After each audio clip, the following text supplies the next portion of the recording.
नमस्कार दोस्तों, मैं हूं मनु और आप देख रहे हैं वर्ल्ड 360 विद मनु। आज का हमारा जो सब्जेक्ट है वो है तालिबान की रणनीति अब क्या, जब वो पूरी तरह से अफगानिस्तान को कैप्चर कर चुका है। अफगानिस्तान में चाइना का क्या स्टैंड रहेगा? ब्रिटेन के प्राइम मिनिस्टर ने कह दिया है कि हम तालिबान से बातचीत करने को तैयार है। एक तरह से ट्रंप ने क्या कहा, और इसी तरह के कुछ सवालात पर चर्चा करने के लिए हमारे साथ एक बार फिर से जुड़ गए हैं स्टूडियो में डॉक्टर गुलरेज शेख, जो कि डिफेंस एक्सपर्ट हैं हमारे। डॉक्टर साहब, आपका हमारे शो में बहुत बहुत स्वागत है। बहुत बहुत धन्यवाद मनु। डॉक्टर साहब, सबसे पहला सवाल तो यही है कि ट्रंप ने जो कल कहा एक तरह से कि जितने भी ये ठिकाने हैं उनको बम से उड़ा दिया जाए एकदम से, जब वो राष्ट्रपति थे तब उन्होंने क्यों नहीं किया? पहली बात तो बड़ा सवाल तो यही उठता है। अब जो बाइडेन उनको एक इजी टारगेट भी लग रहे हैं, और जो बाइडेन का ये डिसीजन जो इस वक्त रहा, ये पूरी दुनिया में बड़ा सवाल खड़ा करता है कि इतनी क्या जल्दी थी, जब आप 20 ईयर से लगे हुए थे और एकदम से आप सब कुछ करके एक तरह से आपने रास्ता दे दिया तालिबान को कवर अप करने का। तो वो जो पीस डील की जो बात हो रही थी डॉक्टर साहब, वो पीस डील इस तरह से आने की बात हो रही थी जिसके बारे में दुनिया को पता ही नहीं था, और दुनिया को मैसेज दूसरा डिलीवर हो रहा था। देखिए मनु, पहली बात तो वो पीस डील क्या थी, नो बडी एग्जैक्टली नोज कि उसके मेन बिंदु क्या थे। कुछ चीजें छुपी भी रही हैं और कुछ चीजें ओपन रही हैं। तो आपको नहीं पता, हमको नहीं पता। ये एक समय के बाद ही चीजें उजागर होंगी जब डिक्लासिफाइड डॉक्यूमेंट्स होंगे। लेकिन जहां तक डोनाल्ड ट्रंप की बात है, मैं कहीं ना कहीं डोनाल्ड ट्रंप को रिस्पेक्ट करता हूं, लेकिन अभी जो उन्होंने बात की ना, वो प्योर पॉलिटिकल बात की है डोमेस्टिक ऑडियंस के लिए। क्योंकि यदि जो बाइडेन की जगह डोनाल्ड ट्रंप भी प्रेसिडेंट होते, तो जो वो उन्होंने शब्द यूज किया और अमेरिका में खूब चल भी रहा है कि bomb the basis, social media पे भी चल रहा है, तो वो कर नहीं सकते थे। क्यों नहीं कर सकते? तो उसका कारण है कि अधिकांश जो बेसिस होती है वे कहीं ना कहीं रेसिडेंशियल एरियाज के पास में होती हैं, वो शहर से लगी हुई होती हैं। और जब आप बॉम्बिंग ऑफ बेसिस करेंगे तो बेसिस ऐसी नहीं होती है कि एक छोटे से मकान के अंदर बेस बन गई। वो acres and acres of land की बनती है बेसिस में। एक छोटा उदाहरण देता हूँ, छोटा नहीं बड़ा उदाहरण है, बगराम एयरबेस। बगराम एयरबेस तो एक शहर से बड़ी थी वहां पर, जिसमें वहां के लाखों सैनिक रह रहे थे। और वहां को पूरा, वहां पे हार्ली डेविडसन के भी शोरूम थे, वहां मैकडी भी था, वहां पब भी थे, वहां डिस्क भी थे, एवरीथिंग वाज देयर, जैसा उनको अच्छा लगता है उनकी जीवन शैली के अनुसार। तो वो सब था। आप उसको बॉम्ब करेंगे तो क्या लोकल जो पॉपुलेशन है उसके ऊपर इफेक्ट नहीं आएगा? ऐसा नहीं होता है। और ये कोई नई पॉलिसी नहीं है जो डोनाल्ड ट्रंप ने कहा ना। ये जो रणनीति है बॉम्बिंग ऑफ बेसिस, इसको कहते हैं स्क्रॉचिंग ऑफ अर्थ। और ये सदियों से चली आ रही है कि पहले भी ये होता था कि जहां जहां से भी जब आप उठ के जाते थे, उस जगह को इतना खत्म कर देते थे। आप जो कुछ भी स्ट्रक्चर बनाते थे, यदि आप हार जाते हो या उस जगह को छोड़ रहे हो, कि आपके स्थान पर जो भी वहां रूल करने आएगा उसको बहुत सारी विपदाओं का सामना करना पड़ेगा। Life won't be easy for him और हर। तो वो स्थिति आप बनाते थे। देखो अंग्रेजों को आप देखो, ब्रिटिशर्स को, ब्रिटिशर्स ने स्क्रॉचिंग ऑफ अर्थ इंडिया में नहीं करते हुए भी किया। उन्होंने जो पार्टीशन की रेखा खींची, उन्होंने ऐसी रेखा खींच के गए जानबूझकर कि ये हिंदुस्तानी ही आपस में लड़ मरे और जो कुछ भी बना है उसको तबाह कर दे, ताकि जो भी रूल करेगा उसको आसानी नहीं रहेगी, वापस से एबीसीडी शुरू करना होगी। तो इसको कहते हैं स्क्रॉचिंग ऑफ अर्थ पॉलिसी, जिसको बॉम्ब द बेसिस कह रहे हैं। और अगर ये सब चीजें भी छोड़ दे तो लीगली भी अमेरिका नहीं कर सकता था, क्योंकि 1977 का जो वियना कन्वेंशन है, वैसे तो वियना कन्वेंशन पुराना है लेकिन उसके अंदर जो एडिशंस होते रहे, तो 1977 में जो एडिशन हुआ था उसके तहत स्कॉचिंग ऑफ अर्थ पॉलिसी को इलीगल डिक्लेयर किया है। वो वॉर क्राइम की श्रेणी में आ जाएगा और यूनाइटेड स्टेट्स उसका सिग्नेचरी है, तो वो कर ही नहीं सकते थे। तो ये एक फिजूल की बात उन्होंने, डोनाल्ड ट्रंप ने की, केवल लोकल ऑडियंस को फीड करने के लिए पॉलिटिकल बात की है। वे खुद भी नहीं कर सकते थे। फिर उन्होंने एक और बात की, उन्होंने अशरफ गनी को कहा क्रुक्ड। जी। अब क्रुक्ड शब्द मुझे बुरा नहीं लगा, मुझे भी अशरफ गनी, देखो मैं, आप देख रहे हो मैं कितने लंबे समय से अशरफ गनी को, जो मतलब जब वो प्रेसिडेंट थे तब भी उनकी बुराई करता था। मैं कहता था कि इनकी नाक के नीचे इतना भयंकर करप्शन हो रहा है। ये कैसा नेता है जो पख्तून भाषा तक नहीं बोल सकता?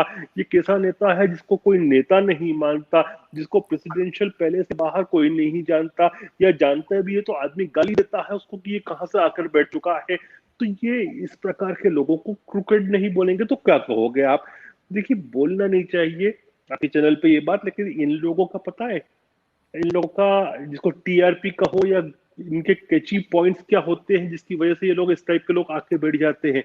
इनको पता है कि how to hold your toast high, और जो आपका ड्रिंक पकड़ना है उसको कितनी फिंगर्स से पकड़ना है, तो वो सब अच्छी तरह से ये लोग जानते हैं, इस प्रकार के लोग। और न्यूयॉर्क और वॉशिंगटन में ऐसे लोगों की बहुत पूछ परख होती है, चाहे उनमें कोई कैलिबर हो या ना हो। और जब इस प्रकार के लोग जब बैठ जाते हैं ना कुर्सी पर जाकर, तो फिर वो देशों को बर्बाद कर देते हैं। अभी एक न्यूज आई कि न्यूयॉर्क में उनकी बेटी जिस तरह से रहती है, एक बहुत लग्जरियस लाइफ जीती है, जो उनका भतीजा है यूएई में, he is having private jet.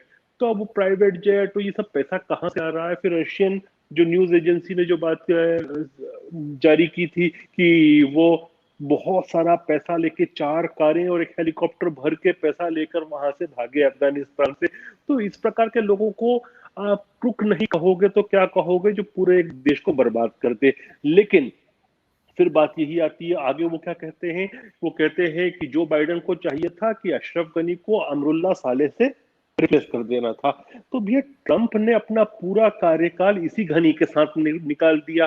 Trump की नाक के नीचे जो रिग्ड इलेक्शन हुआ जिसमें अब्दुल्ला अब्दुल्ला जीते थे, देखिए लेजिटिमेसी जब खत्म हो जाती है किसी व्यक्ति की भी, जब वो रिग्ड इलेक्शन करवाता है, तो उनकी लेजिटिमेसी तो अफगान आवाम की नजर में खत्म ही हो चुकी थी। और अब्दुल्ला अब्दुल्ला बेसिकली वो चुनाव जीते थे, तो आपने क्यों नहीं अब्दुल्ला अब्दुल्ला को प्राइम मिनिस्टर और प्रेसिडेंट बनाया? और दुनिया जानती है कि वो रिग्ड इलेक्शन किसने जितवाया था, कौन सी शक्तियां जो साथ में थी। Everybody knows that this is an open secret. कोई ये सीक्रेट भी नहीं है कि कौन था और कौन सी एम्बेसीज उसमें लगी हुई थी। Everybody knows those things. तो डोनाल्ड ट्रंप ने उस समय अमरुल्लाह साले तो उस समय भी थे अफगानिस्तान में, उनसे क्यों नहीं रिप्लेस किया? अब्दुल्ला अब्दुल्ला से क्यों नहीं रिप्लेस किया? ये फिजूल की बातें जो डोनाल्ड ट्रंप ने की है। और आई नो कि घनी इज अ क्रुक, लेकिन उसको रिप्लेस कर देना था। और ये ज्ञान बांट रहे हैं ना, वो अपने डोमेस्टिक ऑडियंस का पेट भर रहे हैं उससे। बिल्कुल आपने सही कहा कि उन्हें लग रहा है कि एक बार फिर से शायद राष्ट्रपति भवन का रास्ता इसी से कवर अप किया जा सकता है। तो ये जब मैं थोड़ा दुनिया सा भर एक बात बोलूं, मैं एक बात कहता हूं, अगर मुझे लगता है कि आज शायद चुनाव हो जाए तो जो बाइडेन को जीतना मुश्किल पड़ जाए अमेरिका में, क्योंकि जो हेड ऑफ स्टेट के नेतृत्व में एक देश जंग हार जाता है, उसकी सरकार चली जाती है। बिल्कुल वो तो अभी रिसेंटली प्रेसिडेंट बने हैं तो बची हुई है सरकार, सीधी बात ये है बस। ठीक बात है। अदरवाइज अगर 3 साढ़े 3 साल के बाद अगर ये इंसिडेंट होता तो आवाजें तो उठनी शुरू भी हो चुकी होती और आने वाले इलेक्शन में रिजल्ट भी साफ दिखाई दे जाता। अब देखें कांग्रेस आगे। का जो डाउनफॉल लोगों की नजर में शुरू हुआ वो कब हुआ? 62 का जो चीन से युद्ध नेहरू जी हारे, उसके बाद से कांग्रेस की वो स्थिति नहीं बची थी। तो जंग हारने के बाद कोई सत्ता टिक नहीं सकती है। और अमेरिका जंग हारा है, अमेरिका कुछ भी कहता रहे, क्योंकि इतनी शर्मनाक हार तो मुझे दुख होता है बोलने में कि साउथ वियतनाम में भी नहीं हुई थी।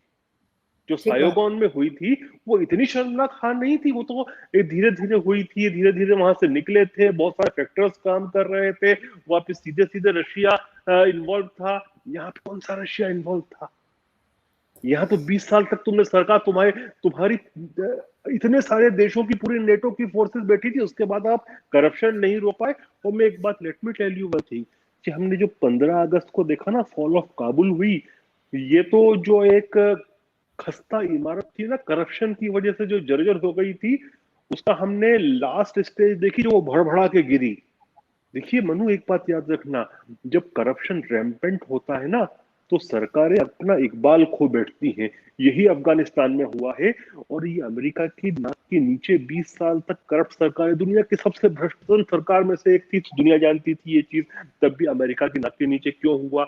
या तो ये है कि अमेरिका खुद भी चाहता होगा कि भ्रष्टाचारी वहां पर रहे सत्ता में, ताकि अमेरिका जो कहे वो करे, क्योंकि भ्रष्टाचारी व्यक्ति की रीढ़ की हड्डी नहीं होती है। तो बिना रीढ़ की हड्डी वाले को कहीं मॉडिफाई कर सकते हो। तो फिर वो जो भी, चाहे करजाई की सरकार थी या उनके लोग थे या घनी था, घनी के लोग थे, वो सब भ्रष्ट थे। आपने देखा ना, दोस्तम जैसे लोग का, आप उनका महल देखो, बिल्कुल वॉर लॉर्ड्स के, क्या बोलेंगे फिर? ठीक बात है। और जिनके महल थे वो तो मूव ऑन करके सुरक्षित जगहों पे पहुंच चुके हैं डॉक्टर साहब। आम जनता ही पिस रही है, हालात हम हम सबको तो पिस दिखाई रही दे है रहे ना। हैं। नहीं नहीं, बिल्कुल, आम उनके पास जनता कोई पिस वे रही है। ऑफ नहीं है कहीं। उसके पास कोई विकल्प नहीं है आम जनता के पास। और जो विकल्प है जो अभी आए हैं वो तो वो भी खराब है, वो तो इससे भी खराब है। तो आम जनता कहाँ जाए? आम जनता उज्बेकिस्तान नहीं जा पाएगी, आम जनता टर्की नहीं जा पाएगी। मुझे लगता है कि दोस्तों तो शायद टर्की का नागरिक होगा, क्योंकि टर्की में तो आप $2.5 लाख इन्वेस्ट करो प्रॉपर्टी में, आपको पासपोर्ट मिल जाता है। तो डेफिनेटली मैं बिल्कुल। लिख के दे सकता हूँ आपको, अगर इसकी ये थोड़ा कोई मालूम करेगा तो you will find Abdul Rashid Dostum is a Turkish citizen. वो भी तो उज़्बेक ही है ना, सलेह, वो भी तो उज़्बेक ही हैं। वो ठीक है। मैं तो क्या बोल रहा हूँ, आप दोस्तम का मालूम करना कि टर्किश कनेक्शन क्या होगा, क्योंकि इसने इन्वेस्ट किया होगा और पासपोर्ट भी होगा। तो इन लोगों के साथ समस्या नहीं है। इनके पास ब्लड प्रूफ गाड़ियों से ये बॉर्डर क्रॉस कर सकते थे, कर ली इन लोगों ने। लेकिन जो आम जनता है वहां की, वो कहाँ जाएगी? अब उसका पुश्ताने हाल कौन है अब? बिल्कुल। डॉक्टर साहब, वीडियो थोड़ा-सा ना रुक-रुक के आ रही है, शायद आज नेटवर्क इश्यू भी है। हम अपने अगले सवाल की तरफ बढ़ते हैं। डॉक्टर साहब, अफ़गान में चाइना का क्या दायरा रहेगा और भारत के लिए अब वहाँ पे क्या स्थिति बची है? भारत की रणनीतिक जो कूटनीति है वो अब क्या रूप लेगी? देखिए, पहले तो मैं भारत के विषय पे बात करूं तो भारत के लिए सबसे अच्छी चीज है कि अभी कुछ समय और वेट एंड वॉच करें। क्योंकि क्या होता है ना कि अभी तो धूल उड़ा है, और जब धूल उड़ती है तो कुछ दिखता नहीं है। धूल को थोड़े जम जाने दो, थोड़ी सेटल हो जाने दो, लेट थिंग्स क्रिस्टलाइज। बहुत सारी अपॉर्चुनिटीज मिलेंगी। वो क्यों कह रहा हूं मैं आपको, कि हो सकता है कि नॉर्दर्न अलायंस में किस तरह से पावर डील होती है, क्या एक सिविल वॉर की स्थिति बनती है, या फिर जो हमको दिख रहा है कि अमरुल्ला साले हुए, या अब्दुल रशीद दोस्तम हुए, या अहमद मसूद हुए, ये जो लोग हैं, जो वॉरलॉर्ड्स हैं या पॉलिटिशियन हैं जो अभी पंचशील में बैठे हैं, ये सच में युद्ध की तैयारी कर रहे हैं या केवल बार्गेनिंग चिप के लिए यूज कर रहे हैं कि जो आगामी सरकार बनेगी उसमें उनको भी अपना हिस्सा मिल जाए। फिर दो चीजें और भी हैं, हामिद करजाई और अब्दुल्ला अब्दुल्ला, ये दोनों भी बार्गेन कर रहे हैं। यदि अब्दुल्ला अब्दुल्ला जैसे व्यक्ति की कुछ से होती है उस सरकार में, अच्छा पोर्टफोलियो मिलता है, तो भारत के लिए वहां पर भी एक रास्ता खुलता है। क्योंकि Abdullah Abdullah is a known friend of India. और अब्दुल्ला अब्दुल्ला बेसिकली देखिए, इन दोनों की आप बात करें ना, हामिद करजाई की और अब्दुल्ला अब्दुल्ला की, तो Abdullah Abdullah is representing the northern alliance there, और Hamid Karzai is one of the Pakhtun leader. तो इनमें से भी जो जो पावर में से जो हिस्सा इनको मिलता है, और जिस प्रकार का दिख रहा है कि वहां पर बैठ के वो एल्डर्स से और ट्राइबमैन से और सबसे जो चर्चा कर रहे हैं, तो कहीं ना कहीं चर्चा तो वही हो रही होगी ना कि नई सरकार जो बनेगी उसमें इनका शेयर क्या होगा। तो उसमें भी भारत को फायदा मिल सकता है अब्दुल्ला अब्दुल्ला के थ्रू, कि उनकी स्ट्रेंथ क्या रहती है।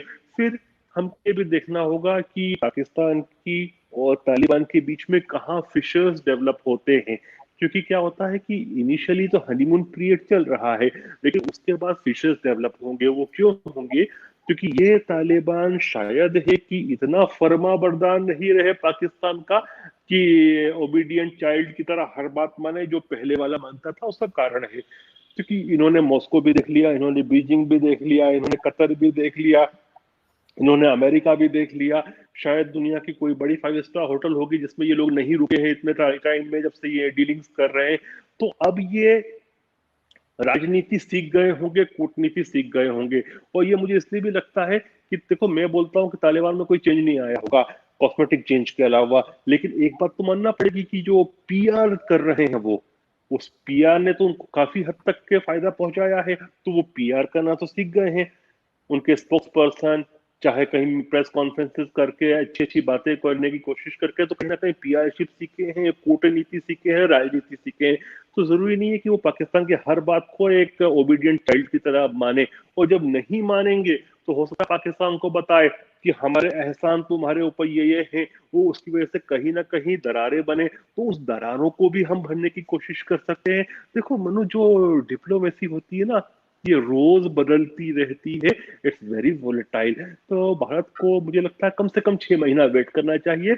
अभी तो बहुत धूल उड़ रहा है, थोड़ा जस्ट सेटल होने दो, पिक्चर क्लियर दिखने दो, मालूम पड़ जाएगा कि चाइना के साथ इनका क्या चल रहा है, रशिया के साथ क्या चल रहा है, पाकिस्तान के साथ ताल्लुकात कैसे हैं, आपस में इनके बीच में कोई ऐसे भी ग्रुप निकल सकते हैं कि जो कुछ इंडिया को पसंद कर रहे हो, इंडिया के साथ जाना चाहते हो, कुछ हो सकता है कि पाकिस्तान के साथ जाना चाहते हो, तो उसमें से जो इंडिया के साथ जाना चाहते हो या एंटी पाकिस्तान हो। देखिए एक बात मत भूलिए ये भी कि पता नहीं हमको अभी जब तक दिखता नहीं ना चीजें, कि मुल्ला बिरादर को 8 साल तक पाकिस्तान ने जेल में रखा था। अब उसके मन में क्या है पाकिस्तान के लिए, कॉस्मेटिक चीजें छोड़ो, वो क्या है अपने को नहीं पता। और एक बात और भी आती है कि जो अफगानिस्तान के ये जो तालिबान है, जो क्वेटा में या इधर उधर पाकिस्तान में रहते हैं, क्वेटा में, कराची में, और इनके परिवार रहते हैं, तो कहीं ना कहीं आईएसआई इनको ब्लैकमेल भी करता है कि आप इस प्रकार से काम करो वरना आपके परिवार को परेशान करेंगे। तो हो सकता है कि इनके मन में बहुत हॉस्टिलिटीज हो पाकिस्तान के खिलाफ, उसको भारत एक्सप्लॉइट कर सकता है। तो बहुत सारी अपॉर्चुनिटी मिलेंगी मनु हमको। और मत भूलो कि देखिए बेसिकली तो हमारी बॉर्डर लगती है अफगानिस्तान से, लेकिन पीओके के थ्रू, लेकिन डायरेक्ट आज के समय तो कोई बॉर्डर नहीं है। तो वहां जो कुछ भी हो रहा है, ना इन्फ्लक्स ऑफ रेफ्यूजी यहाँ आना है सच, और जहां तक हमारे जम्मू एवं कश्मीर की बात है, बीफ्ड अप सिक्योरिटी इतनी है कि कुछ नहीं हो सकता। हमारी प्रॉब्लम पाकिस्तान है, ना कि अफगानिस्तान है। अब आप दूसरा पहलू पे चाइना का पूछ रहे थे जी। देखिए चाइना का जहां तक विषय है ना, चाइना का मुझे लगता है कि let's give China a chance. और मैं चाहता हूं कि China debt trap diplomacy Afghanistan में करे, खूब पैसा दे, जैसे उसने श्रीलंका को दिया, जैसे अफ्रीकन देशों को दिया, जैसे जबूती डॉक्टर को साहब दिया। आवाज नहीं आई थी बीच में बिल्कुल भी। मैं चाहता हूं जी। कि चाइना जो है डेट ट्रैप डिप्लोमेसी जो उनकी है, कि वो पैसा देते हैं और जमीन को एक्वायर कर लेते हैं कंट्रीज को फंसा कर, जैसा उन्होंने जबूती में किया, जबूती में बेस ले लिया उन्होंने। उन्होंने हम्बन टोटा हथिया लिया 99 साल के लिए श्रीलंका से। अफ्रीका के बहुत सारे देशों में इन्होंने ये किया। ईरान के ऊपर भी कहीं ना कहीं वही कर रहे हैं। पाकिस्तान में जो गवादर की बंदरगाह है वो उन्होंने 40 साल के लिए दे रखी है। मैं चाहता हूं कि अफगानिस्तान में भी यही करें, क्योंकि क्या होगा कि Afghanistan is not any other country. इन्होंने जहां ये काम किया तो फिर न केवल तालिबान, न केवल नॉर्दर्न अलायंस, लेकिन अफगानिस्तान की जो आवाम भी है ना, वो बंदूक लेके इनके पीछे दौड़ लेगी और इनको जिसको कहते हैं कि ग्रेवयार्ड ऑफ एम्पायर्स, इनको वहीं दफन कर देगी। मैं चाहता हूं ये हो, क्योंकि चाइना को अभी दिख रहा है इतना खनिज है, रेयर अर्थ है, $3 ट्रिलियन से ज्यादा का तो केवल रेयर अर्थ है, गैस है, ये है, वो है, सब लो लो लो। और अभी तालिबान को पैसे की भी जरूरत है, आईएमएफ ने उसके पैसा रोक दिया है, अमेरिका ने पैसा रोक दिया है। आप खूब पैसा भी दो अफगानिस्तान को, आप खूब लोन दो, और जब वो लोन चुका नहीं पाएगा तो फिर उसको आप बोलना कि आप ये जगह दे दो, वो थोड़े दिन देंगे। फिर उसके बाद जो लोकल अफगान वॉरलॉर्ड, जो अफगानिस्तान के ट्राइबमैन तुम पे चिढ़ना शुरू होंगे, जब उनको वो चीनी काम करते हुए वहां पे दिखेंगे और जब वो उनको शूट करेंगे, तो फिर हम तो पिक्चर देखेंगे ना यहाँ से बैठकर। करने दो चाइना को ये डेट ट्रैप पॉलिसी, वो उस डेट ट्रैप की कबर में खुद घुस जाएगा पर अफगानिस्तान में जाके। आपको लगता है डॉक्टर साहब कि चाइना इस तरह की बेवकूफियां करेगा? देखो क्या होता है कि बड़ी क्योंकि एम्पायर्स जो होती है मैं ना, आज सुबह एक रिपोर्ट पढ़ रही थी डॉक्टर साहब, 282 अरब डॉलर का इन्वेस्टमेंट है चाइना का अफगानिस्तान में। तो ये सारा या तो वो उसको देखो नो, रिकवर करना चाहेगा, उसको मैं फर्दर। एक बात, नहीं मैं let me tell you one thing very clearly. या तो चाइना जो है, ये मेरे चाहने की बात नहीं कर रहा मैं, या तो चाइना जो है कि तालिबान को केवल एक वॉर लॉर्ड की तरह समझे, जैसे अफ्रीका में करता है। और अफ्रीका में वो क्या करता है कि वॉर लॉर्ड्स के साथ पार्टनरशिप करता है, उनको वेपन्स देता है, आर्म्स एम्यूनिशन देता है, लग्जरी स्टफ देता है, पैसा देता है, और पार्टनरशिप भी करता है, वो उसको सिक्योरिटी प्रोवाइड करते हैं। यदि इस पॉलिसी पे चलता है तो शायद चाइना वहां सक्सीड हो जाएगा। लेकिन वो सक्सीड होगा तो पैसा कमाएगा, लेकिन एक बात है, उसके वहां सक्सीड होने से भी तालिबान की जो दूसरे मिलिटेंट्स को पालने की आदत है, जो तो आतंकवादियों को पहले पाला था, वो चाइना नहीं करने देगा। वो क्यों नहीं करने देगा? क्योंकि वो आतंकवादी यदि वहां पलते हैं तो वो शिनजियांग में भी जाएंगे। तो हमारे लिए वो भी अच्छी चीज है कि यदि वहां की भूमि आतंकवाद के उपयोग में नहीं आती है तो ठीक है। और अगर चाइना ने ज्यादा वहां पर पैर पसारने की कोशिश की, जैसे पाकिस्तान में पसार लिया है, श्रीलंका में और नेपाल को भी डालने की कोशिश कर रहा है, तो फिर वो मरेगा वहां पर जाकर। तो डॉक्टर साहब आपको और भारत के ऐसा लिए मैं एक बात और बोलता हूं कि देखो, कोई नहीं बोल रहा है ये बात, लेकिन मैं कहता हूं कि this is a godsend opportunity for India.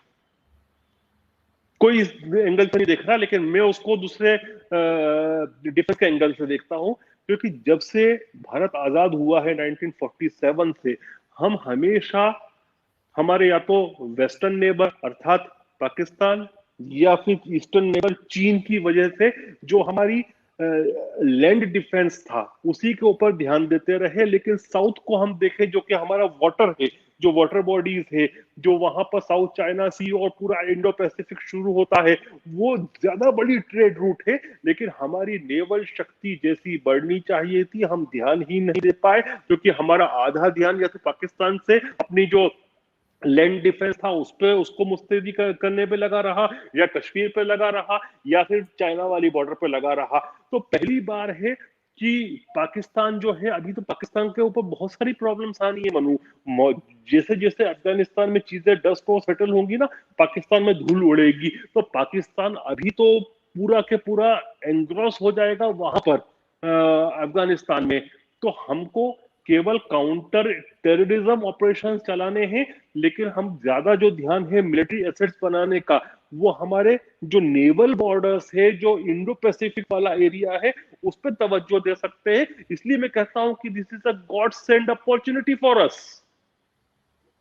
We must doctor make best use of this.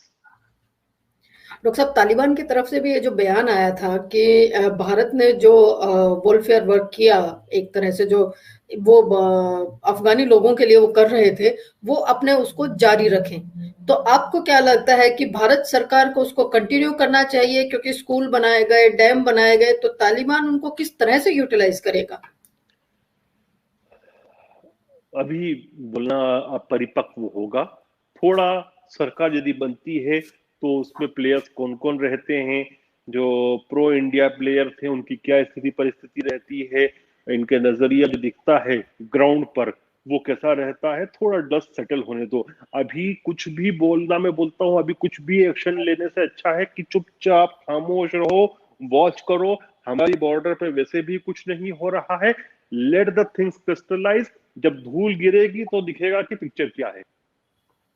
इसी इसी पर कल के आपके लाइव प्रोग्राम में डॉक्टर साहब, आपके एक व्यूअर ने सवाल पूछा था आपसे कि India must take hard sentence against Taliban since many super power has pulled out from there. और इसी से कनेक्टेड एक और शख्स ने सवाल पूछा था,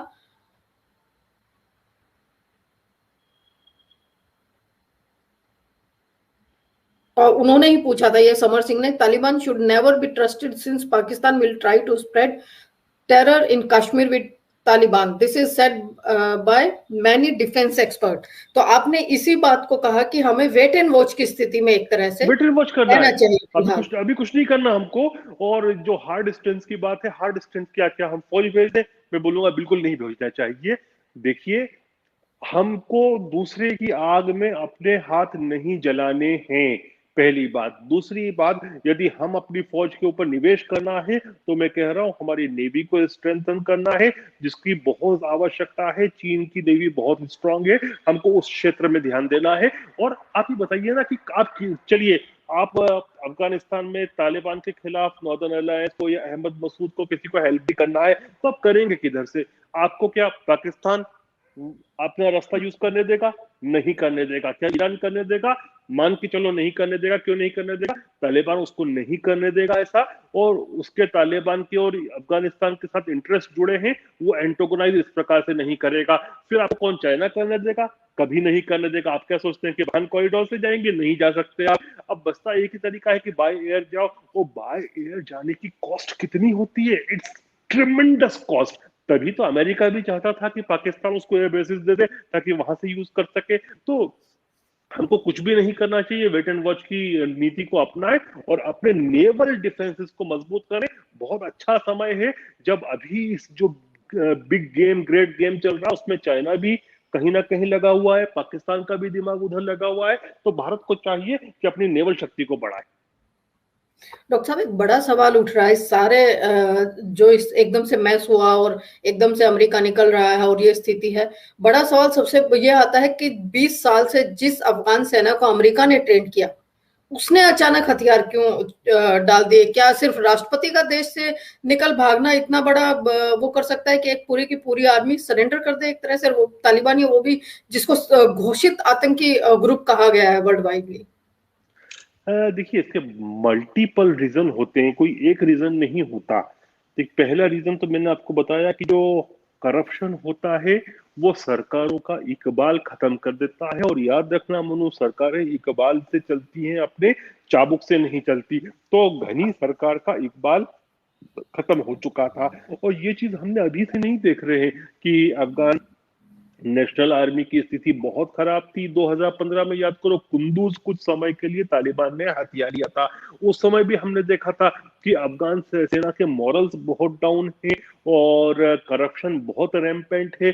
कई बार ये देखा जाता था कि तालिबान के पास अमेरिकन आर्मी के अस्त्र शस्त्र आ जाते थे। कैसे आते थे? क्योंकि अफगान सेना जो थी वो उसको बेच देती थी। अफगान सेना क्यों बेचती होगी? वही करप्शन वाला विषय है। अभी तक अमेरिका कहता था कि 3, साढ़े 3, सवा 3, साढ़े 3 लाख की फौज है। मालूम पड़ता है कि लाख सवा लाख तो उसमें गोस्ट सोल्जर्स थे जिनकी सैलरी जाती थी, लेकिन सैनिक थे ही नहीं। तो वो सैलरी किनके पास जाती थी? उसके बाद भी जो बातें आती हैं कि सैनिकों को समय पर सैलरी नहीं मिलती थी। अब आप बताइए कि अमेरिका यदि पे कर रहा है, उसके उपरांत भी उनको सैलरी नहीं मिल रही थी, तो उनके मॉरल्स क्यों नहीं लो होंगे? फिर आप घनी को देखिए, घनी की गवर्नमेंट में जो उसके जो टॉप 3 लोग थे इंक्लूडिंग हिज एनएसए, वो ऐसे लोग थे जो केवल अफगान नेशनल नहीं थे, उनके पास डुअल नेशनलिटी थी। वो कभी फ्रंट पे गए नहीं। आपने क्या देखा था कि वहां के डिफेंस मिनिस्टर हुए या वहां के नेशनल सिक्योरिटी एडवाइजर या खुद प्रेसिडेंट, प्रेसिडेंट क्या होता है? प्रेसिडेंट तो कमांडर इन चीफ होता है ना मनु। तो उनको तो फ्रंट लाइन पे जाना था अपने फोर्सेस का मॉरल बूस्टअप करने के लिए, लेकिन प्रेसिडेंट कभी गए क्या? नहीं गए।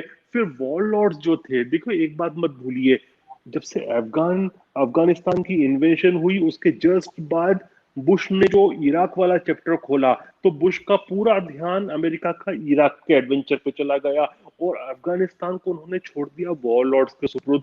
अब ये वॉरलॉर्ड जो थे ना, वो उनमें भी दीमक लग गई। क्यों लग गई? क्योंकि उनके पास पैसा आ गया करप्शन का, और वो करप्शन के वो तालिबान को पैसा देने लगे कि आप हम पे अटैक मत करना। तालिबान उन पर अटैक नहीं करेगा, वो आराम से अपनी ऐश की जीवन जीने लगे। लेकिन जब पैसा देने वाला अमेरिका जो था वो हट गया, अब इनके भी हाथ पैरों में जंग लग चुकी थी। इन्होंने भी बिना लड़े ही सरेंडर कर दिया। सिमिलरली आर्मी ने किया।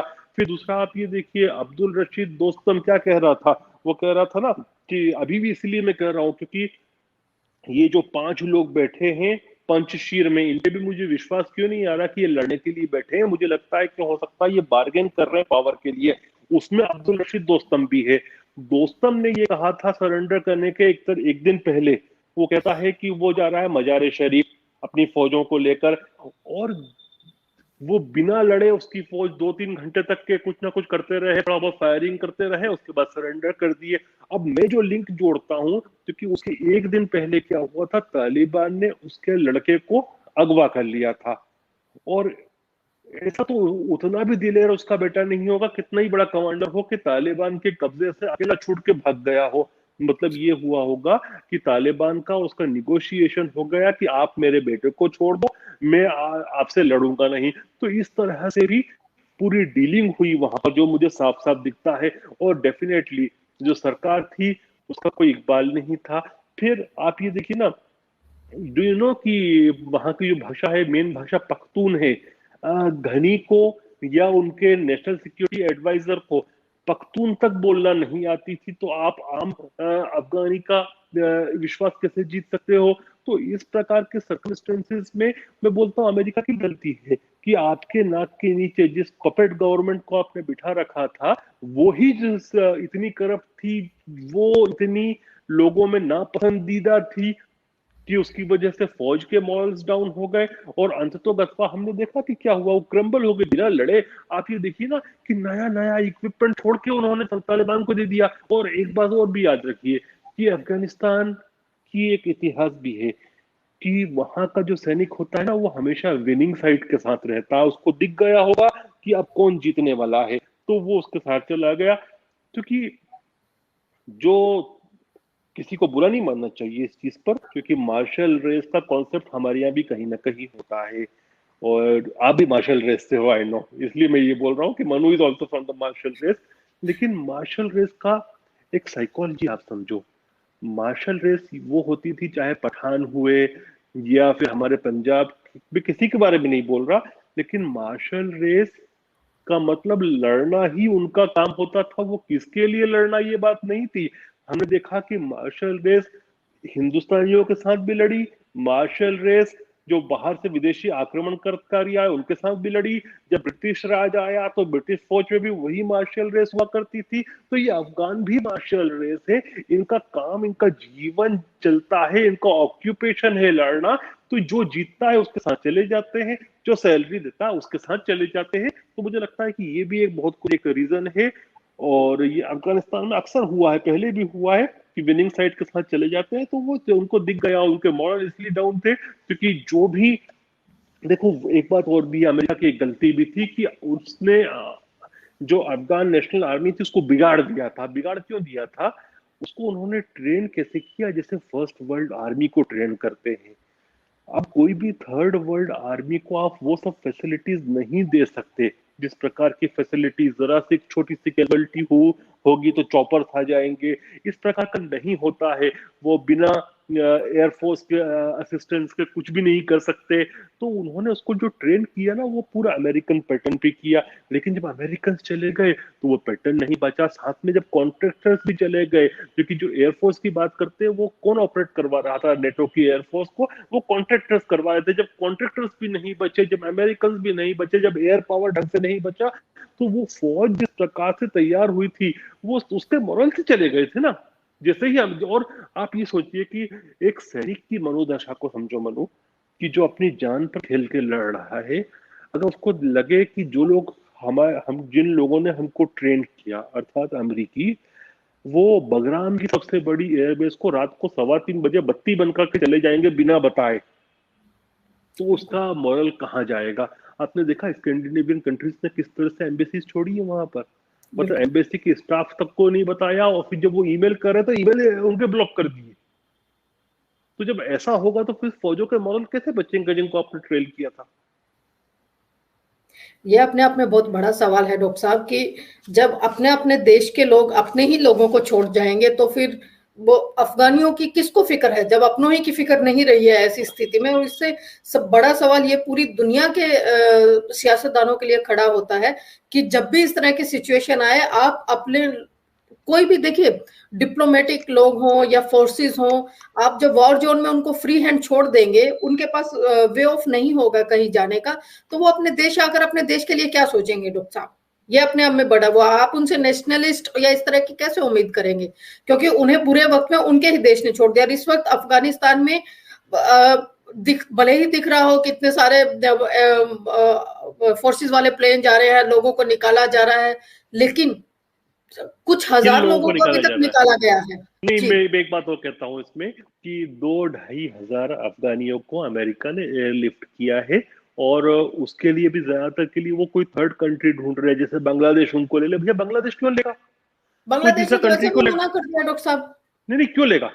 आप ये मुझे बताओ ना। उन्होंने लाखों अफगानियों ने सेवा करी अमेरिकन की, चाहे वो ट्रांसलेटर होंगे, चाहे वो एम्बेसी के स्टाफ होंगे, चाहे वो लोकल गाइड्स होंगे, चाहे वो इंटेलिजेंस आउट इनपुट देने वाले होंगे।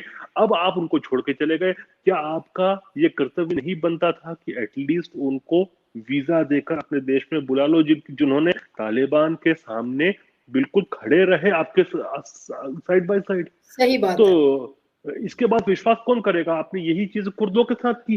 देखो, कुर्दों को टर्की के हवाले कर दिया, और टर्की ने जो बम मारे ठीक कि बात। उनका 30/5 या 10 किलोमीटर का तो उन्होंने पूरा रास्ता निकाल लिया, कॉरिडोर टर्की से सीरिया तक का। आपने यही चीज दक्षिण वियतनाम में भी की थी कि छोड़ के चले गए उनको। अगर अमेरिका ऐसा करने लगा तो आप बताओ कि ताइवान का क्या होगा? कि ताइवान आज विश्वास कर पाएगा? आप बिल्कुल सही हिंदुस्तान बात। की बात छोड़ दो, हमको कभी भी किसी की भी बुक्स की जरूरत नहीं है। हमारी सेना इतनी सशक्त है कि चीन से या किसी से भी हम खुद लड़ सकते हैं। थोड़ा बहुत कभी लेंगे तो टेक्नोलॉजी लेंगे, इसके अलावा हमको कोई आवश्यकता नहीं है किसी की। लेकिन क्या जापान विश्वास कर पाएगा ऐसी स्थिति में? क्या फिलीपीन कर पाएगा? ये इस सोचना स्थिति चाहिए। में तो डॉक्टर साहब पूरी दुनिया ही या इस वक्त मैं अमेरिका पे नहीं विश्वास नहीं मैं करती है। मैं एक स्टेप और आगे जाता हूँ। क्या इसराइल विश्वास कर पाएगा या सऊदी अरब कर पाएगा? कोई भी नहीं करेगा, तभी मैंने पूरी दुनिया कहा डॉक्टर साहब। इस वक्त सबसे बड़ा सवाल एक्चुअली अफगानिस्तान से भी लोगों का ध्यान हटकर सीधा सवाल जो पूरी दुनिया, पूरी मीडिया का भी है, पूरी डिप्लोमेटिक जो चेंज आया है वो अमेरिका के लिए एक नया वो निकल के आया है कि क्या वो ट्रस्टवर्दी है किसी भी देश के लिए। तो अमेरिका को खुद को अपनी सुपर पावर वाली इमेज को बचाना होगा जो बिल्कुल डाउनफॉल के कगार पर है इस वक्त।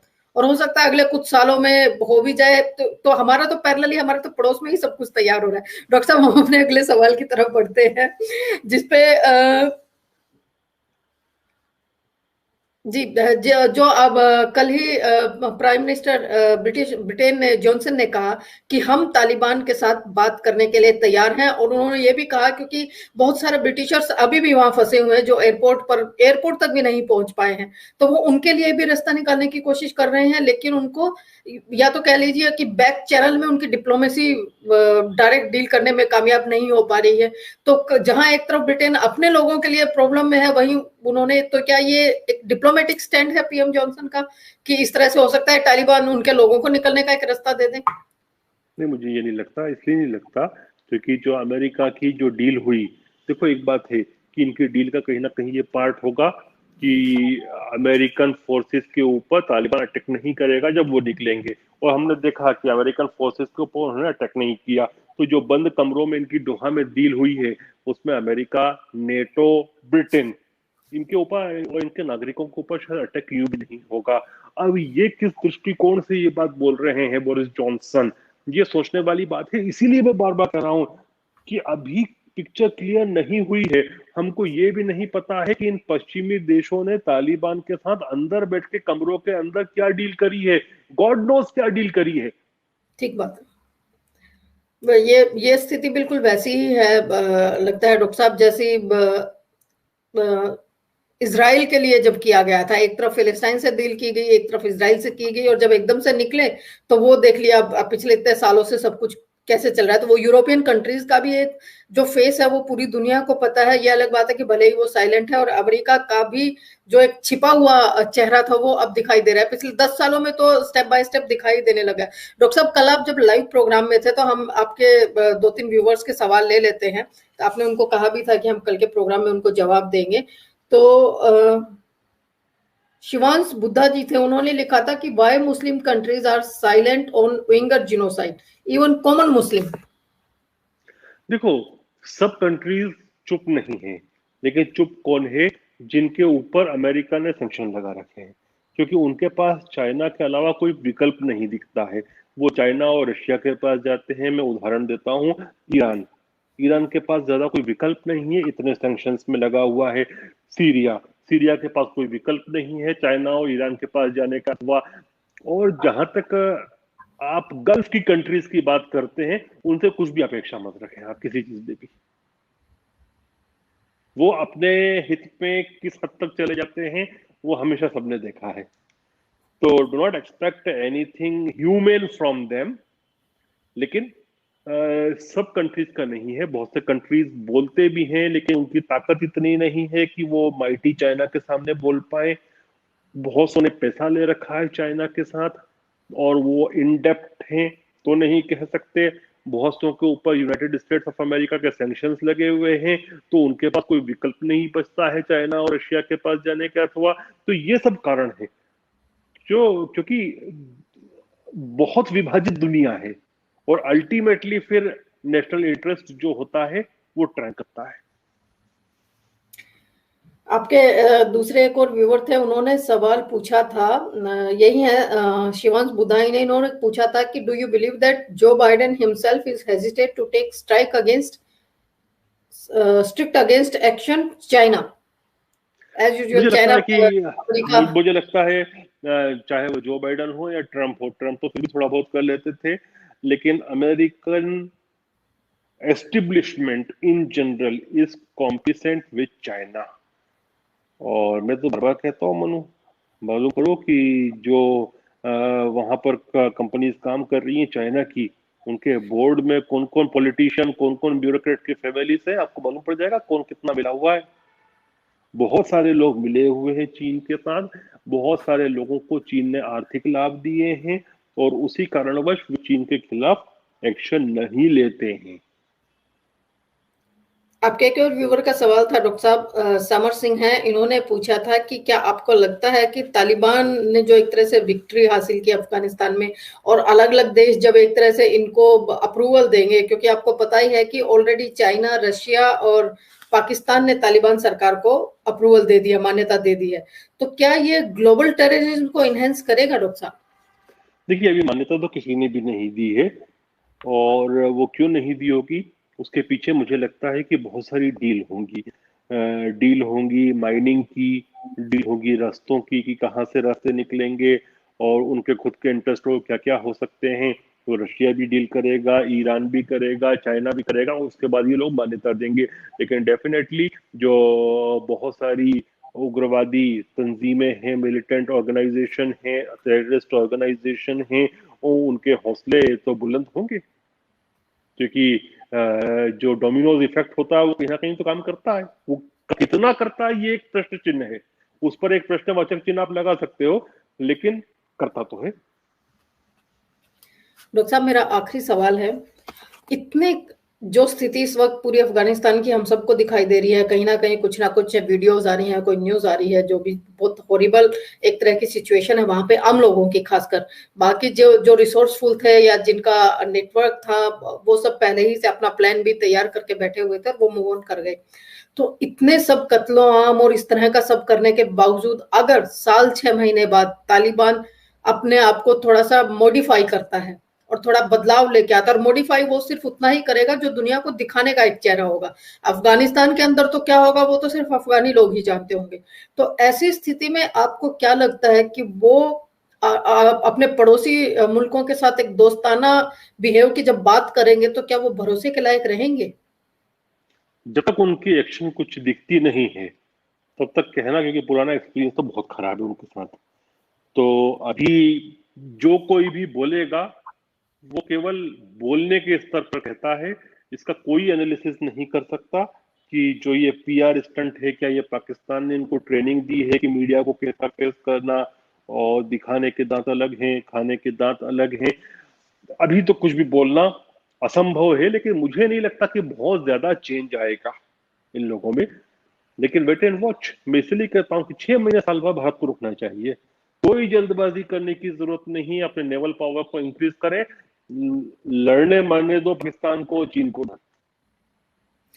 लेकिन डॉक्टर साहब, यहाँ पे मेरा कनेक्शन ये भी था कि महिलाओं और बच्चों की स्थिति पे अगर वो इसी पैटर्न पे लगे रहे तो क्या दुनिया को एक बार फिर से सोचना नहीं होगा कि उनका क्या कसूर था इसमें? देखिए, दुनिया कुछ नहीं करेगी मनु, क्योंकि मुझे लगता है कि west has lost the appetite to go there, इसीलिए इस तरह से वो निकले हैं। और शायद बोरिस जॉनसन का जो वक्तव्य है उसको आप इस चीज से भी जोड़ सकते हैं कि now they don't have got any appetite to do anything. Doctor साहब, आवाज नहीं आ रही आपकी, आपकी आवाज नहीं आ रही। एक मिनट, अब आई है डॉक्टर साहब, अब आई है। तो बोरिस जॉनसन साहब का जो वक्तव्य आया उस अब फिर नहीं आवाज डॉक्टर जी, अब आई है, अभी नहीं आ रही, अब आई। तो मेरा एक कथन है कि ऐसा लगता है कि west has lost all the appetite to go there and fight. और शायद बोरिस जॉनसन का जो वक्तव्य आया है वो उसको आप इसी से लिंक कर सकते हो कि जब आपके पास एपिटाइट नहीं है जाने की, तो फिर आप इस प्रकार के कॉम्प्रोमाइज वाली स्थिति में आ सकते हो। अब जो लोग तो वहां के सफर कर रहे हैं, लेकिन दुनिया कुछ करने वाली नहीं है। क्यों नहीं करने वाली है? क्योंकि ऐसा लगता है कि अमेरिका के पास भी रिसोर्सेस की कुछ और कमी है शायद, तभी वो अभी अफगानिस्तान से निकले हैं, फिर दिसंबर तक वो इराक से निकलने की बात कर रहे हैं। वो बातें बड़ी बड़ी करते हैं। G7 की बैठक में उन्होंने बात किया कि बिल्ड बेटर वर्ल्ड करेंगे, BRI के कंपैरिजन में, बेल्ट एंड रोड इनिशिएटिव के कंपटीशन में, but where is the damn money? मुझे पैसा तो कहीं कुछ दिख नहीं रहा है। वो बात कर रहे थे कि भारत से इतने billion of doses of vaccine बनाएंगे, उसको फाइनेंस करेगा अमेरिका। कहाँ पैसा आया? तो अमेरिका के पास अभी अंदर से क्या वास्तविक स्थिति है, आई डोंट नो। क्योंकि बड़ा पावर जो होता है उसके विषय में इतनी जल्दी चीजें बाहर नहीं आती, और उसको चाइना को भी काउंटर करना है। अगर वो मिडिल ईस्ट में ही इन्वॉल्व रहेगा और अफगानिस्तान में ही इन्वॉल्व रहेगा, तो फिर वो साउथ चाइना सी और इंडो पैसिफिक में चाइना के दबदबे को रोक नहीं पाएगा। और वास्तव बात यह है कि अमेरिका की लीड के बिना पूरे इंडो पैसिफिक पे चीन को काउंटर करना इतना आसान नहीं है। उसके लिए you need America, America and India. India क्यों? क्योंकि चीन के खिलाफ बूट्स ऑन ग्राउंड कोई कर सकता है तो वो कुवत केवल जो शक्ति है, जिसको कुवत कहते हैं, वो भारत में है। अमेरिका में कुवत नहीं बची है कि बूट्स ऑन ग्राउंड कर सके। वो जो भी करेगा वो टेक्नोलॉजी से करेगा। तो अमेरिकन मनी एंड टेक्नोलॉजी और भारत की क्षमता, ये दो मिलकर ही इंडो पैसिफिक में चीन के दबदबे को रोक सकते हैं। लेकिन अमेरिका यदि मिडिल ईस्ट में घुसा रहा तो फिर वो चीन को टैकल नहीं कर पाएगा। इसलिए जो कुछ भी हो रहा है तो अब अफगान को अपनी जंग लड़नी है। देखिए, मेरा बोलना बहुत बुरा लगेगा बहुत से लोगों को, but I am a realist. सच्चाई ये है कि अपनी जंग अफगानियों को लड़नी है, उनको अपने देश को बनाना है। हम या अमेरिका या ब्रिटेन कुछ नहीं कर सकते। बिल्कुल आपने सही कहा डॉक्टर साहब। एक्चुअली मेरे जितने सारे भी सवालात थे या व्यूवर्स के सवाल थे, उस पे आपने बहुत क्लियर कट एक एनालिसिस दिया है कि जिसमें भारत को तो बिल्कुल ये स्थिति है कि उसे वेट एंड वॉच की स्थिति पे रहना चाहिए ना। बस बिल्कुल उसे कुछ वक्त देखना चाहिए उसके बाद, लेकिन हाँ बैकडोर डिप्लोमेसी का चैनल अपना जरूर खुला रखना चाहिए कि जो काम होता रहे वो होता रहे। उसके अलावा जिस तरह से यूरोप ने इस पे स्टैंड लिया है, क्योंकि जॉनसन के स्टेटमेंट को मैं एक तरह से यूरोप का ही स्टेटमेंट मान के चल रही हूँ डॉक्टर साहब, क्योंकि जब वो कह सकते हैं तो जर्मनी ऑफ कोर्स उनके साथ हो सकता है, फ्रांस उनके साथ हो सकता है, जो भी मेनली यूरोप में मेन प्लेयर्स हैं, जब वो इस तरह का स्टैंड ले सकते हैं तो यूरोप से कोई उम्मीद नहीं है इस वक्त अफगानिस्तान को। कनाडा क्या कर सकता है वो बैकडोर पता ही लगेगा, लेकिन अमेरिका ने क्या कर दिया है उसका खामियाजा क्या करेगा? नहीं मनु, आप मुझे बताओ, कनाडा क्या करेगा? कुछ हजार रेफ्यूजी ले सकता है, इससे ज्यादा कनाडा क्या औकात है करने की? सिर्फ रिफ्यूजी का ही ऑप्शन ले सकता, और तो वो कुछ भी नहीं कर सकता डॉक्टर साहब इस वक्त। क्या उसकी फौज में इतना दम है? नहीं है। नहीं, कनाडा तो वैसे भी कहीं नहीं जाता है डॉक्टर साहब, वो तो नाटो में जो होता है बस उतना ही होता है। एक मुझे एंड में एक चीज बताइए डॉक्टर साहब, एंड कर ही दिया है एक तरह से हमने, रशिया का जो अब अमेरिका निकल गया है, क्या रशिया कवर अप करेगा चाइना के साथ साथ? देखिए, unfortunately Russia and China are coming together, and thanks to America. America के थिंक टैंक्स की बुद्धिमत्ता को मैं क्या बोलूं, सलाम करो इनको, और क्या बोलेंगे, कि जिन्होंने चीन की गोद में रशिया जैसी महाशक्ति को लाकर पटक दिया सैंक्शन लगाकर। Thanks to the CAATSA act जी, इतने सारे सैंक्शंस लगा रखे हैं कि उसकी इकोनॉमिक बैकबोन एक तरह से क्रश कर दी है। तो अब वो चीन के पास जा रहा है। आज के समय स्थिति यह है कि बिना चाइना की अर्थव्यवस्था के मदद के रशिया अपने आप को सर्वाइव नहीं कर सका।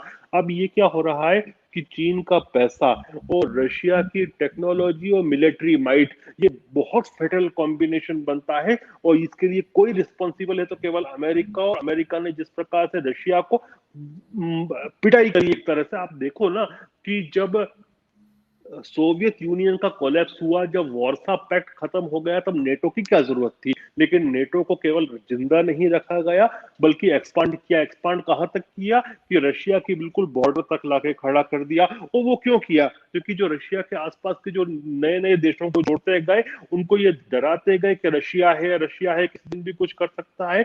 तो अमेरिका की जो डिफेंस इंडस्ट्री है उसने खूब हथियार बेचा नेटो के देशों को भी। उसकी वजह से रशिया को एकदम दीवार तक के पुश कर दिया गया। जब दीवार तक पुश किया, वहां से प्रतिक्रिया आना शुरू हुई। देखिए, रशियंस भी बहुत जंगजू लोग हैं। आप उनका इतिहास उठाकर देखें, चाहे वो वर्ल्ड वॉर्स का देखें जितनी कुर्बानी सेकंड वर्ल्ड वॉर में रशियंस ने दी इतनी तो किसी ने भी नहीं दी। तो उनकी आप जो आत्मसम्मान से खेलोगे, उनके ऊपर सैंक्शन लगाओगे, तो उसके कहीं ना कहीं रिपरकशन आएंगे। और रिपरकशन सबसे खतरनाक वही आ रहा है कि जिस चाइना को वो पसंद नहीं करता, जिस चाइना से इतने ज्यादा उसके लैंड डिस्प्यूट है, मेरे इतने सारे रशियन दोस्त हैं वो बोलते हैं कि चाइना उनको बिल्कुल पसंद नहीं है, लेकिन मजबूरी है क्योंकि हमारी अर्थव्यवस्था इतनी कमजोर, अमेरिका ने सैंक्शन लगा के कर दिए तो करे क्या। तो डेफिनेटली ये हो रहा है अनफॉर्चुनेटली कि रशिया और चाइना एक हो रहे हैं और वो अमेरिका की जो स्पेस छूट रही है उसको भरने की कोशिश कर रहे हैं। रशिया ने काफी हद तक मिडिल ईस्ट में उस स्पेस को ऑक्यूपाई कर लिया है। चाइना भी सेंट्रल एशिया के कुछ रीजन्स में, मिडिल ईस्ट के कुछ रीजन्स में और स्पेसिफिकली अफ्रीका में उस गैप को फुलफिल करता जा रहा है। तो आप देखिए एक बड़ा एरिया तैयार हो रहा है जो रशियन और चाइनीज डोमिनेंस में है। अब अगर उसमें अफगानिस्तान भी ऐड होता है तो बहुत सारी रूट्स खुलती हैं उधर से। जी बिल्कुल, बहुत बहुत और शुक्रिया डॉक्टर ये साहब। अमेरिकन बेवकूफियां हैं, केवल अमेरिकन बेवकूफियां हैं। इसे कहते हैं कि जब सुपर पावर का नशा सिर चढ़कर बोलता है तो वो किस तरह से इसका खामियाजा पूरी दुनिया नहीं, को भुगतना पड़ रहा है और अमेरिकन को भी भुगतना इसको ये पड़ेगा। नहीं, इसको ये नहीं कहते हैं, इसको मूर्खता कहते हैं। जैसे हिटलर जो सेकंड वर्ल्ड वॉर जीत रहा था और उसने ऑपरेशन बारबरोसा किया, यदि ऑपरेशन बारबरोसा नहीं होता तो कुछ मानचित्र दुनिया का अलग होता। अगले हफ्ते इसी पर बात करेंगे डॉक्टर साहब, शी जिनपिंग और हिटलर हिटलर और के। शी जिनपिंग की समानताएं। जी, यही हमारा सब्जेक्ट रहेगा कि हिटलर और शी यही जिनपिंग रहेगा। की समानताएं क्या है। अगले सैटरडे रात को सेम टाइम 10 बजे हम लोग डॉक्टर गुलरेज शेख हमें ज्वाइन करेंगे। और डॉक्टर साहब समअप करने से पहले हमारे 2 गेस्ट के कमेंट हैं, मैं वो जरूर लूंगी। वो सवाल नहीं है लेकिन उन्होंने विश किया है। नकवी अब्बू हैं ओमान से इस वक्त। It's my great pleasure and privilege to offer sincere greeting and blessing. तो अब्बू की ब्लेसिंग हमेशा ही मिलती रहती है। तो और ये हमें देख रहे हैं इस वक्त, आप देखिए ओमान में इस वक्त काफी रात है, भारत का शायद 2-2.5 घंटे का डिफरेंस है। संदीप कुमार जी हमारे साथ जुड़े थे, वो देख रहे थे, उन्होंने कहा नमस्कार मनु जी एंड डॉक्टर साहब। नमस्कार संदीप जी। तो आज एक्चुअली हम फेसबुक पे लाइव नहीं है, तो ये है कि हमारे यूट्यूब के कम व्यूवर्स होते हैं तो वो हमारे साथ कनेक्ट हो पाए। हम कोशिश करेंगे अगले संडे तक हम अपना ये मैटर शॉर्ट आउट कर लें। और फेसबुक हमारे सोशल मीडिया भी तो अब क्या ही बोले जो है, अब उनको कुछ ठीक नहीं लगता है वो तुरंत अपनी तरफ से ब्लॉक कर देते हैं। अब हमारी सरकार उस पर कोई एक्शन नहीं लेती है डॉक्टर साहब। तो चलिए, बहुत बहुत शुक्रिया डॉक्टर साहब आज हमसे बात करने के लिए। जल्द मुलाकात। जय हिंद डॉक्टर साहब। तो वर्ल्ड 360 विद मनु में ये थे हमारे साथ डॉक्टर गुलरेज शेख, जिनसे हमने बात की कि तालिबान इस वक्त की स्थिति में है, वेस्ट किस नजर से देख रहा है और भारत की रणनीति क्या होनी चाहिए। डॉक्टर साहब ने बिल्कुल क्लियर किया कि वेट एंड वॉच करना चाहिए कुछ वक्त के लिए, उसके बाद देखते हैं कि आने वाले टाइम में क्या होता है। बैकडोर डिप्लोमेसी को ओपन करना चाहिए। और चाइना, अमेरिका की जो सबसे बड़ी बेवकूफी है ये यही है कि जहां जहां से वो निकल के जा रहा है वो चाइना को स्पेस देता जा रहा है। और आने वाले वक्त में सुपर पावर का हो सकता है चाइना तक बहुत जल्द पहुंच जाए। और रशिया पे अगर वो सैंक्शन नहीं हटाते हैं तो रशिया और चाइना को एक साथ मिलकर दुनिया पर एक तरह से सुपर पावर का एक गेम अलग से प्लान आउट होगा। और चाइना, अमेरिका उसमें क्या होगा और अमेरिकन उसमें क्या होंगे ये तो आने वाला वक्त ही बताएगा। लेकिन भारत को आने वाले दिनों में अपना हर कदम बहुत सोच समझ कर चलना चाहिए और साइलेंटली इंतजार करना चाहिए कि हमारे पड़ोस में क्या होगा और किस तरह से कवर अप किया जा सकता है, संभाला जा सकता है। क्योंकि राष्ट्रहित पहले होने चाहिए, उसके बाद आपको विदेश नीति की तरफ ध्यान देना चाहिए। तो आज के प्रोग्राम में इतना ही। जल्द मुलाकात करते हैं नए सब्जेक्ट और नए गेस्ट के साथ। तब तक के लिए मुझे इजाजत दीजिए और आप बने रहिए हमारे साथ।